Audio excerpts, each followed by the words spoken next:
कहाँ हो बसिनेको लाइभमा भयो ल हेर त खिच न एउटा किन कराको क्याप खै त सङ्के क्याप ल्याउनु ल लाउन क्याप लाउँछु कि म ल लाउनु त त्यही त छ नि म हिँड्न सक्दिनँ हो उना यहाँसम्म हिँडेर आउनु त्यही नि हा हा हा हा हो हा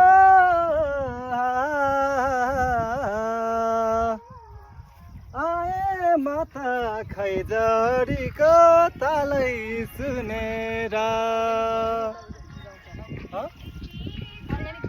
दिए मन तिमीलाई नै हजारौँमा चुनेर आए माता खैजडीको तालै सुनेर गाह्रो भयो भन्नुभयो राजेश सरले। अब यसमा किन यस्तो यङ मान्छे विशेष गरी मेरो शारीरिक अशक्तको कारणले लु लागेर हो कि होइन?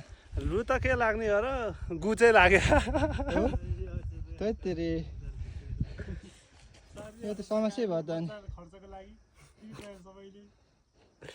नमस्ते सबैजनालाई। तपाईँहरू आफ्नो गन्तव्य त्यसो भए म पनि हेलमेट यहीँ छोडेर जाउँ त। हुन्छ ल हेलमेट ब्याग मैले यहीँ छोडेर जानु लागेको छु होइन। ओके अहिले फेरि यसको जिम्मेवारी म लिन्छु। पानीहरूको व्यवस्था छ छैन?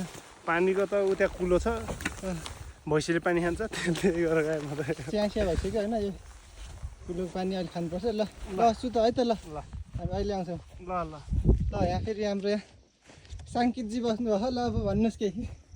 एकदम आनन्द फिल भइरहेछ हामी यो ठाउँमा आएर अब यहाँ कहाँ आएर छौँ रे हामी? गल्छे हो कि के रहेछ र?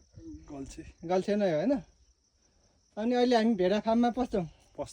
हो तल हो त तल त्यो साथीहरूले चाहिँ तल यहाँ त्यो बाइकको छेउमा चाहिँ ब्याग पनि राखेर अनि हेलमेट पनि त्यही छ। त्यो हराउनु चान्स छ कि छैन? जे पनि हुनसक्छ अनजान ठाउँ। ए ल ठिक छ। ल हाम्रो फेरि यो क्यानको फेरि मेन किपर पनि हो होइन उयो छ। अनि हाम्रो फेरि अनिल हेलो नमस्कार अनिल सबैजनामा। पौडेल चाहिँ हाम्रो अर्घाखाँचीदेखि यहाँ आउनुभएको छ। हामी यो के ठाउँ रे गल्छेमा आएको छ। गल्छेमा आएको छौँ। समग्रमा प्राकृतिक सौन्दर्यताले भरिपूर्ण ठाउँ छ अनि त्यस कारणले गर्दा राम्रो छ, रमाइलो छ, रमाइलो मानिरहेछौँ। मेन कुरा भने रमाइलो मान्नु हो। भोक लागेको छ कि छैन? अनि हामीले खाने पानी पनि लिएन। हामीले च्यालेन्ज गरेर आएको हामीले खानेकुरा पनि केही खाँदैनौँ भनेर होइन। भोक तिर्खा हामी सबैलाई सहन सक्छौँ। सक्छौँ हामी त्यसको चुनौतीलाई पार गर्न सक्छौँ किनकि हामी फायर फाइटर हो। ल धोको होइन।